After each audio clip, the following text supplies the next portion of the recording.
I am Gaia, the mother of all life. This is the story of how we reached beyond Earth in order to save it. Chapter 1. When Malika stepped from the tiny airlock onto the south pole of the moon, there were tears in her eyes. Was this humanity's greatest accomplishment? Or its defeat? She knelt, and like explorers from centuries past, scooped up a gloveful of dust. Earth's greatest hope for survival was this thin coat of dust sitting atop an ocean of ice. Malika turned back toward the ship where the ice harvesters were being unloaded by DG rovers, watched closely by her two co-founders, Dr. Angel Alanis and Sarah Sura. They couldn't afford to lose a single piece of equipment or any more time. Not while people on Earth, people they loved, were dying. Angel broke the heavy silence. This isn't just about finding water, he said, his voice carrying over the comm. It's about rediscovering hope. Initial readings show the ice layers are thicker than expected. If we manage to extract even a fraction, it could sustain Earth for decades. Or it'll help us get more people off the planet and actually solve the problem, Sarah said under her breath. Of the three, Sarah was most critical of their plan. Still, she had been first out of the ship and was already setting up her drilling equipment. Angel loped toward her. Tell me how I can help. Sarah, are you hit? Answer me. She had been outside, messing with the drill head minutes before. Damn it. 3 busted drill bits today alone. I'm fine, Malika. How are the repairs coming? Malika exhaled. At this rate, we'll run out of material to feed the printers within the month. We need to catch more of the shrapnel.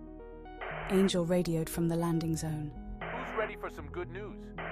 Dwelling 1 is ready for habitation. All crew members, please report for dinner and sleep. Sarah's spirits lifted at the thought of being able to take off her suit and breathe fresh air, eat solid food, and stretch out on a cot. They would solve each problem the way they always did, as a team. Cheers to India!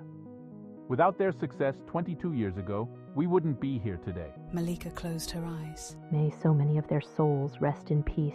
With nearly 1/5 of the world's population and less than 5% of its water, India was one of the first nations to be affected by the increasing droughts. Nano-Kevlar blankets have been repurposed for shrapnel capture. Drilling activity, man presume. Sarah was already half into her suit. It's not much to look at, but it'll help us save the rest of your family, Malika. We got lots of O, but not H2O. Angel laughed. Good thing you're a geologist and not a comedian. Sarah, should we move on? It's your call. I think we need to be at the top of a crater rim where solar winds may have added hydrogen to make ice. Gaia, how long will it take me to reach Slater to get some samples? The journey to the Slater crater rim is approximately 3 hours and 14 minutes. 7½ hours should allow sufficient time to arrive, collect shallow core samples, and return. Don't wait up!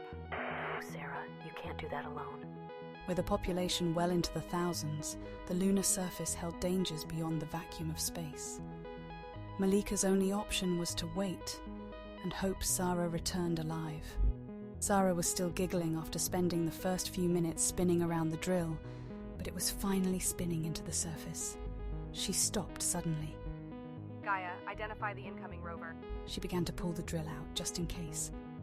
Vehicle is unidentifiable. Any unregistered vehicle is 84.8% likely to pose a threat. Return to the rover so I may engage safety protocols. How much time do I have? Moon bandits were the most likely to be out in such a remote area. She tugged at the drill, but it wouldn't pull free. Gaia, hurry! They're speeding up. Gaia, what do they want? They are communicating via ham radio. You don't belong here.